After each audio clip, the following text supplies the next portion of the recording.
Shalom. We're here again in this very long Torah that we've been learning for at least a month of Rabbi Nachman in Tinyana, Torah Hay, 17th paragraph. And the Rebbe is coming to a conclusion where he's built really a huge ladder of ideas that are designed to repair us and return us to a state of that perhaps we've never been before, to a place of true, complete faith, where when you have true, complete faith, life doesn't bother you. Life doesn't get you down. We know how to deal with problems. We know how to deal with difficulty.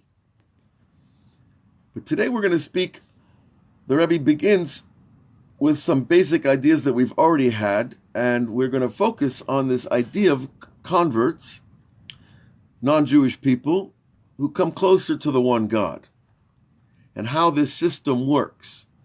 But it's really speaking about the relationship between the Jewish people and the 70 archetype nations that existed at the time of the Tower of Babel, the Tower of Babylon.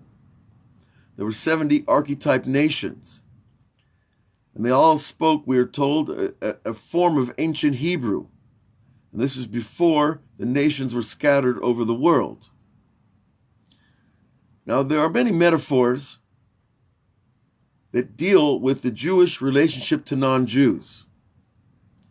This is something I've worked with people on for 2 decades, and it is a source of great joy and pleasure to work with people that want to come back to Judaism.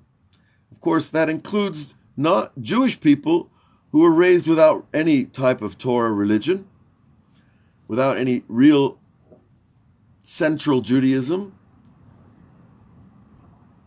And working with these people is probably one of the most wonderful things that have happened to me in my life. Why? Because you see people coming alive, renewing their hope, restoring their joy, their focus. They receive a new identity. You know, I remember growing up in Florida, and people would say, "Well, who are you?" "Oh, I'm a Jew from Florida." Okay, that's an identity. And other people would say, "Well, I'm from Kentucky," or "I'm from California." Okay, that also has identity attached to it. But how far back does that go, and what tradition does that entail? And what meaning does that infuse my life with? Because when we don't have meaning, life is a lot harder, I tell you. You know, there's a wonderful book by Dr. Viktor Frankl. It's a very famous book that deals with finding meaning in life. And without meaning, life becomes an existential void. And where we get our meaning is from our identity, because our identity attaches purpose to our actions. Okay, so if a person is contemplating who he is, why he's here, where he's going, and these are all questions we've all dealt with at some level, unless we're just completely attached to the physical world, which is something we're not going to talk about now. But when we have that meaning, that infusion of purpose, direction, and identity, suddenly life completely changes. And I think that's a big part of becoming religious and or converting. But there's a tremendous responsibility connected to this. So let's go into the text. And the Rebbe takes the phrase B'chodesh Shofar, that of course in the month of Tishrei, we blow the shofar for the new year. We announce to the nation that we're starting again, folks. Creation itself is starting over every year. in the mystical tradition, we even say that creation is beginning every few moments, every second and a half. God's name has a different permutation of the letters, which is the code of how infinite light enters the finite realm. It's God's name is the lock on that transition of power. That happens on Rosh Hashanah every year, and even happens every moment, but you have to have extremely sensitive radar and antenna to pick that up. But regardless, we rely on our faith in the rabbis because they had that kind of radar. You know, they had that kind of psychic antenna to pick up the changes in the atmosphere in heaven and know how that's getting translated down here. Okay, but he says on the month of the blowing of the shofar, Hayinu hitparut hadash. The Rebbe translate this as a new beautification, a new glory. Litpa'er is to show one's glory. In other words, if you go outside, you know, if you show up at a business meeting in your tennis shorts or your baggies and your sandals and your tank top, I hope you're the CEO of the company. Or you're a billionaire and you just don't care. But when you dress up according to the moment or the event that you're part of, that's hitpa'arut. I'm beautifying myself. That's why we wear special clothes on Shabbat. Because we're beautifying ourselves because we feel the beauty of the day. It's not an ego. It is pride in what we're doing. And that's an essential part of our identity, that we're proud to be Jews. We're proud to have this Torah and to live this Torah. And that includes wearing nice clothes on the Sabbath or when you go to a wedding, which everybody does usually. But there's a reason for it. And the Rebbe calls that hitpa'arut, the beauty, the beautification. Da'inu hitpa'arut v'ga'ava chadasha shnitgalei. And he calls this is a beautiful phrase. And people mistranslate this phrase. And they make it negative. Because ga'ava in Hebrew usually means pride, but pride is not necessarily good or evil. Pride is that neutral concept that we make it what it is. If I have hubris, which in Greek means that negative self-destructive pride, the pride that will cause a person to destroy himself and others and not say, I'm sorry, or destroy his family and not say, I'm sorry, I should have done this, I'll pay you back, etc., etc. That's the destructive pride, the ego. But there's a ga'ava hadasha nitzgaleh. The Rebbe says a new pride is revealed. That's the holy pride. The pride that was beaten down in the Jews for 2,000 years. The pride that was systematically used against us to make us destroy us. If you look at the psychological tools that were used by Himmler Yamach Shemo in Germany, they could have just shot everybody in the head the first day they got to the camps. No, they wanted to break them down, break their pride, break their Jewish identity. That was the psychological warfare that was carried out in World War II, to break Jewish pride, to break our sense of identity. And they've been doing it to other nations all over this planet. Because a leader, why does a guy conquer a country? Well, first of all, because he wants their resources. Second of all, because he loves to have power over others. But if you shoot everybody in the head, there's no power over anybody, So they like to enslave people and break them. And I know the black people know about this in America, and they know about it in Africa, and they're doing it to each other on every continent. And the Chinese, they're experts. The communists have done it everywhere. To break people of their pride, and that is essentially erasing their sense of self-esteem and identity. And then what you have is a robot will do whatever you want, because there's nobody left inside. So my friends, when you hear the word pride, especially people who are involved in the holy text, make sure you're translating it the right direction. The holy pride is what we're here to rebuild and to restore. And the Rebbe is going to tell us how we do it is by lifting our faith and lifting our heads A Jew is not meant to walk down the street with his head down, not with a yellow band in Germany or a red band in France. To lift our heads up with pride of who we are and what we've been given and our mission. Okay, so that new pride is revealed through this beauty. When you carry yourself with pride, when you dress nicely because of who you are, and the message, you send a message to the world. And when I walk out in the street, or I go into synagogue with my shorts on and my sandals and my tank top, I'm not really showing much respect for myself, much less the place I'm in. Go to the beach, that's what you wear at the beach. Very nice. But people, we don't realize how powerful these things are. The messages we send through our physical being are spiritual messages. And how? The Rebbe goes on, Hayinu bechinot gerim, machnisim, holy pride into the Jews, that when converts come back to Jewish people, it makes Jews feel good about their religion. And that's holy pride. Okay? Now people do interpret this word gava to the negative, that when converts come into Jerusalem, that's nice, that all the world should come to see the beauty and glory of Jerusalem. But our personal glory is elevated by converts. However, there are some problems.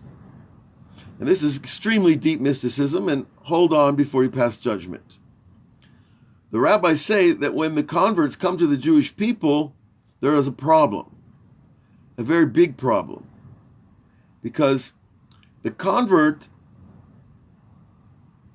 brings his own issues with him to the Jewish people, and those issues arouse other issues. And I'm talking about negative traits and qualities, etc., that all human beings have.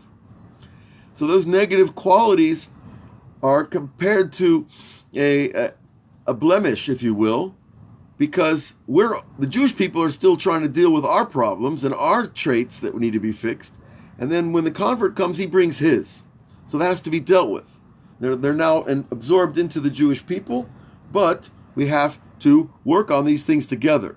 There's another problem, because not all converts can hold the line of keeping the halacha, the laws. The more you go into living Judaism, you see it can be very difficult practice. And so when a person converts and he's taking on Torah law, and then he backs off and says, no, this is too much for me, I'm sorry, I went in too deep. Okay, that's a real thing. It happens to people. But the problem is now when he leaves the Torah and commits acts that are against the Torah, that's introducing new negativity into the system that has to be dealt with. And there's another problem. And of course, when the convert leaves Judaism, it gives other people things to say that aren't nice either. And as Jews, we're very sensitive to what we say to each other and what we say about people.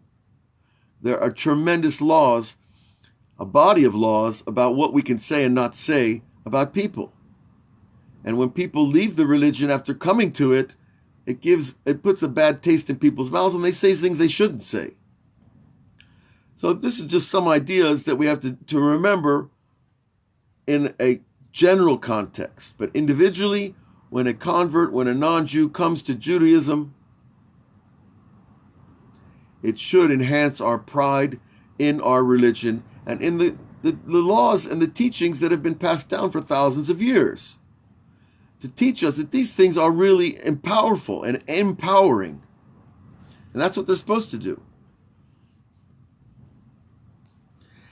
Okay. And when the converts bring back this holy pride, the Rebbe goes on, Shnasim ayidei shemalim emunah nefula. How does it all happen? Because we have elevated our fallen faith. When the Jew acts with faith, the non-Jew pays attention. I like to think of it as like this great whirlpool, that as we lift the faith up, we're pulling people in. And that's what God wants.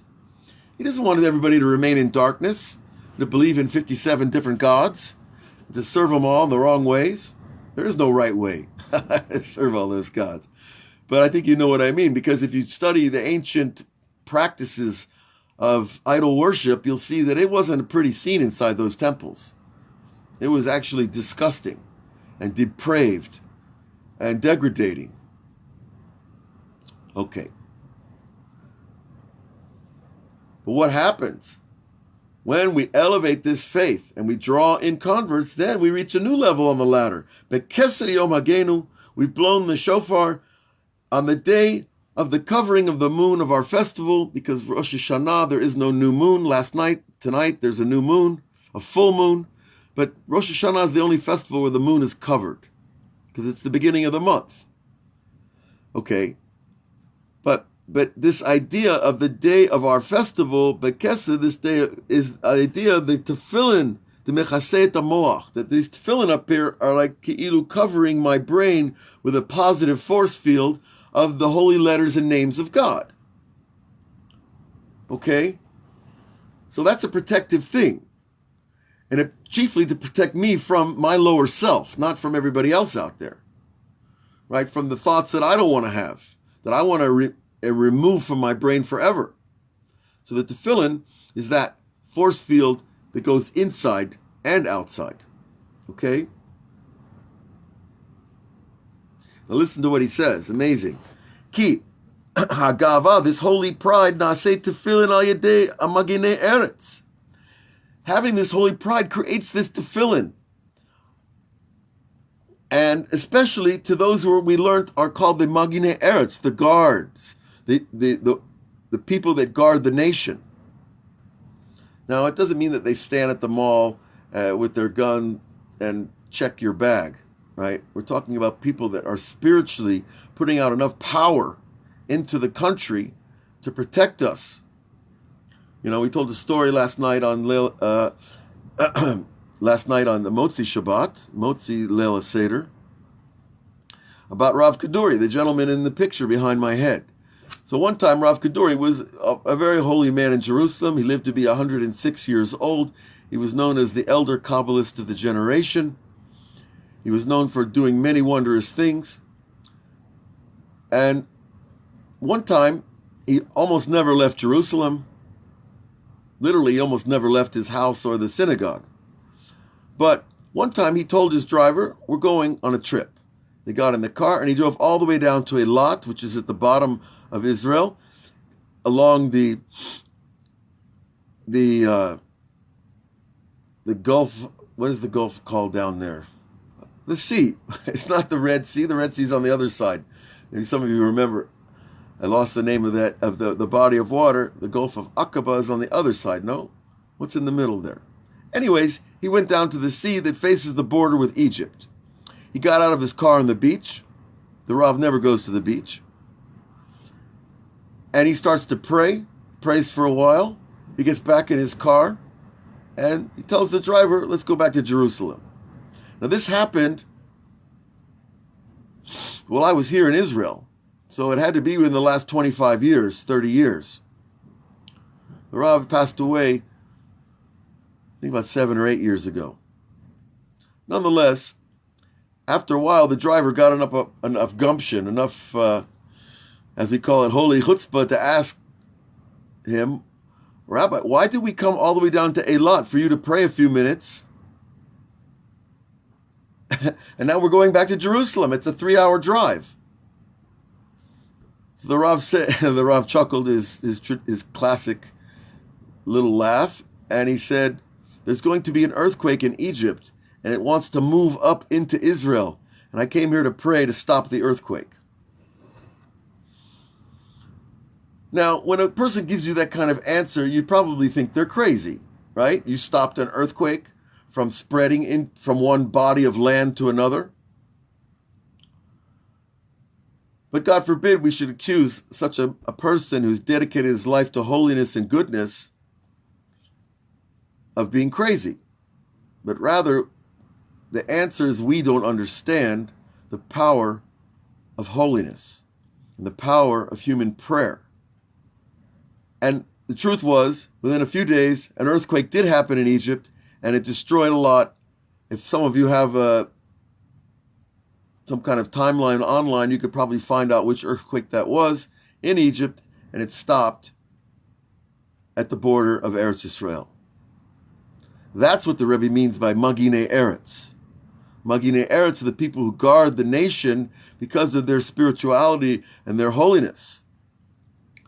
And the Rebbe tells us, guess what? This is this idea we've been dealing with long ago. This is the internal tefillin. The tefillin of the holy mind that's aligned has the power to translate energy into creation, into nature, and to prevent natural disasters.